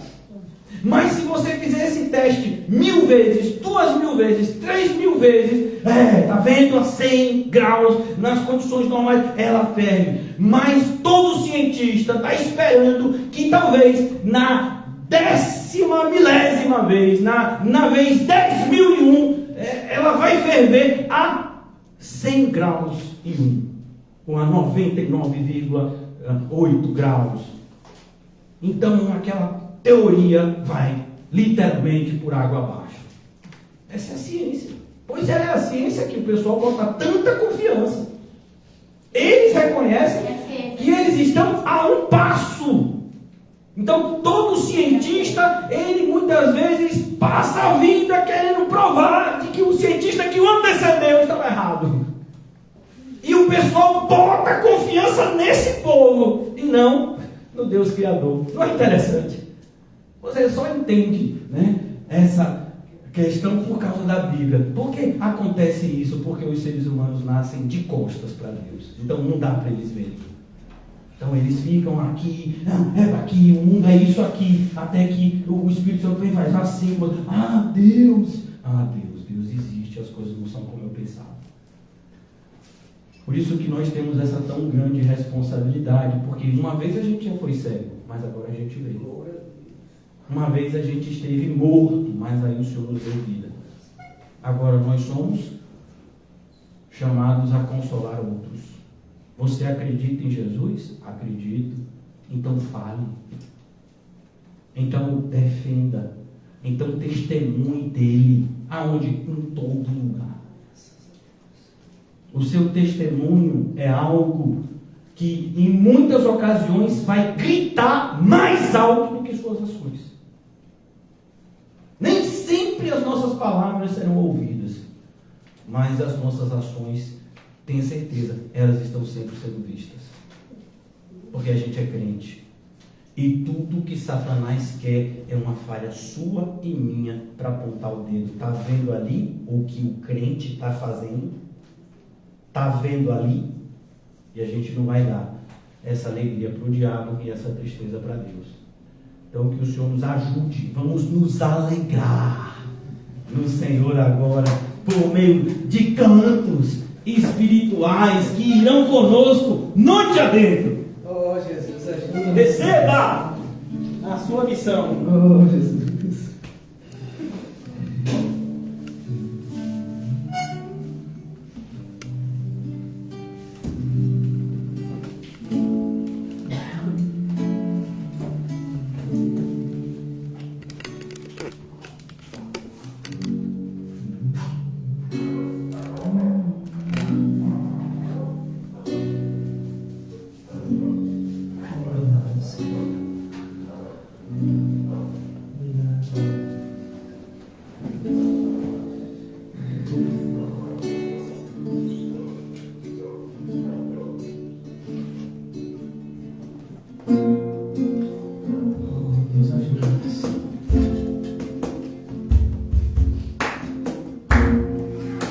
Glória a Deus, aleluia. Quando tudo diz que não, tua voz me encoraja a prosseguir.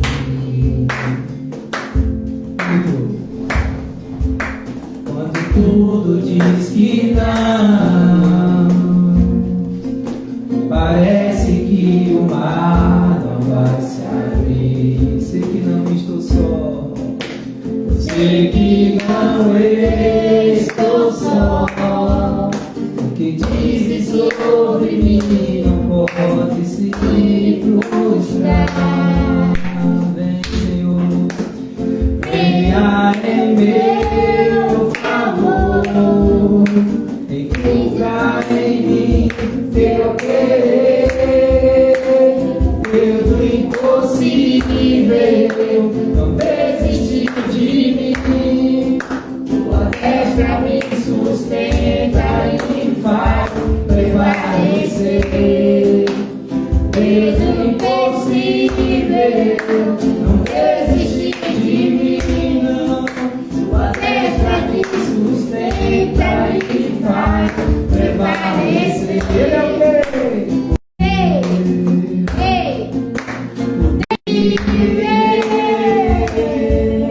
Quando tudo diz que não, tua voz me encoraja a prosseguir. Quando tudo diz que não, parece que o mar não vai se abrir. Pois sei que não estou só, pois sei que não estou só. O que dizem sobre mim não pode se frustrar. Oh, Senhor, venha em meu favor e compra em mim seu querer. Desde impossível, não desiste de mim. Sua destra me sustenta e me faz prevalecer. Desde impossível, não desiste de mim. Sua destra me sustenta e me faz prevalecer. Desde impossível, aleluia, Deus. Desde impossível, desde impossível, desde impossível. Quer cantar? Quer cantar? Quer cantar? Quer cantar? Transforma os corações, crê em Deus e não crê em mim. A casa de meu pai há muitas moradas. Se não for, Se não for, se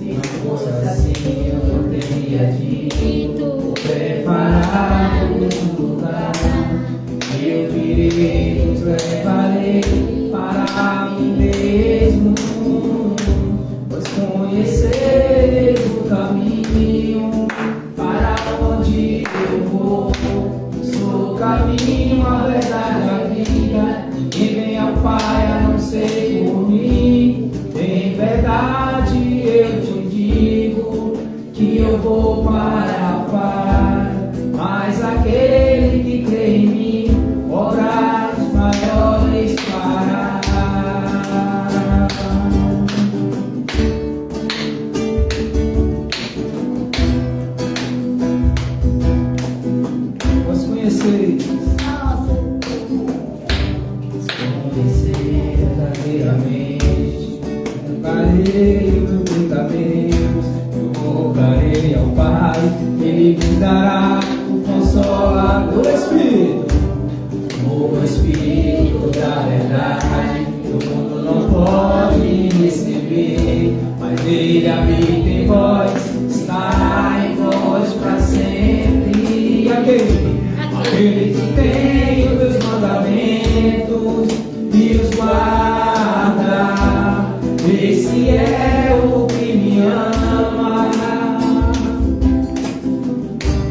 E se alguém me amar, será amado por meu Pai. Eu também o amarei e me manifestarei a Ele.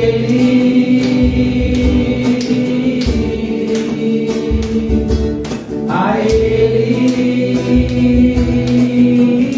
Quero te amar, Senhor. Quero te amar mais, Senhor. Quero te amar mais, Senhor. Quero te amar mais, Senhor. Jesus, Jesus. Quero te amar mais, Senhor. Quero te amar mais, Senhor. Quero te amar mais, Senhor. Jesus.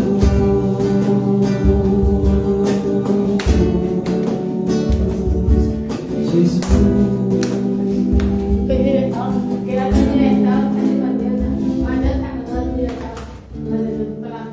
Agradecemos a Ti, Senhor, mais uma noite, Pai. Agradecemos a Ti, Senhor, porque a Tua bondade, a Tua misericórdia, Senhor. Por o Senhor ter falado conosco, Senhor. Num momento tão assim, inexplicável, Senhor. No nosso dia a dia, na nossa luta, como foi pregado aqui hoje, é uma luta constante contra a carne, o Espírito, Senhor, mas que o Senhor nos dê graça, Senhor, sabedoria para que a gente venha estar orando sem cessar, Senhor, e apresentando a Ti, Senhor, todos os nossos momentos de nossas vidas. Eu te agradeço, Senhor, por o Senhor ter usado o pastor, como o Senhor vem usando. Que o Senhor derrame da Tua sabedoria, da Tua graça, do Teu amor, domínio próprio. Que o Senhor, Pai, eu oro a Ti que o Senhor alcance a família dele, as filhas que estão crescendo. Há uma alegria dentro de cada um de nós e ao mesmo tempo, Senhor, uma tristeza, mas sabemos que o Senhor está no controle de tudo. É tão bom, Senhor, quando uma família serve a Ti, mas que o Senhor, Pai, guarde os filhos dele, que o Senhor dê sabedoria a ele para que ele venha criar os filhos dele, e melhor ainda, que ele venha pregar o Evangelho para a família dele, assim como o Senhor usa para pregar para nós, que cremos e acreditamos que fazemos parte também da família dele. Obrigado, Senhor, pela vida de Calmon, Rita, como o pastor orou, que o Senhor visite a mãe de Rita, que o Senhor, Pai, melhor do que tudo, alcance ela pelo Teu caminho da verdade. Sabemos nós, Senhor, que só não tem ela em um hospital nesse momento, Senhor. Há muitos em um leito do hospital. E humildemente eu te apresento a vida desses também que estão nesse local onde ela está internada. Que o Senhor, Pai, dê sabedoria tanto a ela como ao Calmon, para poder dar um bom testemunho, tanto nos lares dele, onde quer que eles vão. Obrigado pela vida de José, de Quinho, do pastor, de Reginho. Obrigado pela vida de Massinha, de Gisele, de Heleninha, de Estelinha, desse pequenininho que aqui está, dessa irmãzinha que vem aqui nos visitar, se alegrar no Senhor Jesus, que sabemos que ela está aqui foi porque o Senhor mesmo trouxe, Senhor. Obrigado pela vida de cada um, de todos nós, Senhor. Nos perdoe, Senhor, nossos pecados, as nossas falhas, nossos erros. Mas o que eu te clamo e te rogo, Senhor, continua usando essa mensagem que o pastor usa nos ajuda a perseverar até o fim no seu santo caminho de salvação. Toma a vida do irmão Mateus, toma a vida da família dele também, toma a vida do filhinho dele, da esposa, de todos os nossos amados irmãos que estão nos assistindo, Senhor. Que todos eles também venham se afirmar mais em Ti, Senhor. Muito obrigado por esse momento, Deus. Eu sempre digo que para mim é o melhor momento do meu dia, Senhor.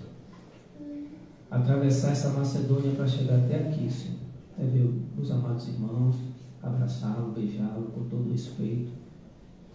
E que o Senhor nos conceda sempre esse amor sincero e nos ajude a amar uns aos outros, Senhor, assim como o Senhor nos ama, sem exceção de pessoas, porque sabemos que o Senhor está vendo tudo, Deus, tudo o Senhor está vendo. Nós podemos enganar uns aos outros, Senhor, mas a Ti nós nos enganamos. Por isso que eu te peço que o Senhor nos dê, Senhor, esse amor sincero. Eu continuo pedindo a Ti, Senhor, que o Senhor ajude o nosso pastor, Deus, a continuar nessa batalha e nesse propósito qual o Senhor colocou na vida dele, que é apacentar ovelhas, que é cuidar de nós como ovelha, que é amar nós e nos ajudar, Senhor, a nesse santo caminho de salvação, porque temos a certeza que estamos no caminho da verdade. Agora é ouvir, praticar, e que naquele grande dia vamos ter um encontro contigo, Deus. Por isso que eu te peço e digo, vai chegar o dia de nossa morte. Nós vamos partir um dia, Senhor. E naquele grande dia vamos estar perante a Ti. Por isso que eu te peço que o Senhor nos ajude enquanto nós estivermos aqui, e que nesse grande dia o Senhor, Pai, pela fé nos receba. Nos ajuda, Senhor, porque sabemos que vai piorar, não vai melhorar. Eu te peço que o Senhor guarde essa comunidade, tanto como a minha. O Senhor sabe como é que está. Que o Senhor guarde não só a minha casa, mas a de todos aqueles moradores daquela Vinícius Ramos, que até esses dias o Senhor tem livrado a mim e minha família. Que o Senhor também alcance minha família, Senhor. Estou nas trevas, mas eu creio nas Tuas promessas, que em minha casa todos servirão o Senhor. E a dos meus irmãos também, Deus. Faz tudo conforme o Teu querer e a Tua vontade. Esse é o meu humilde de oração, Pai. Muito obrigado por esse momento maravilhoso e por esse pão vivo que desceu dos céus essa noite, em nome do Pai, do Filho e do Espírito Santo. Amém. E graças a Deus. Aleluia! Glória a Deus!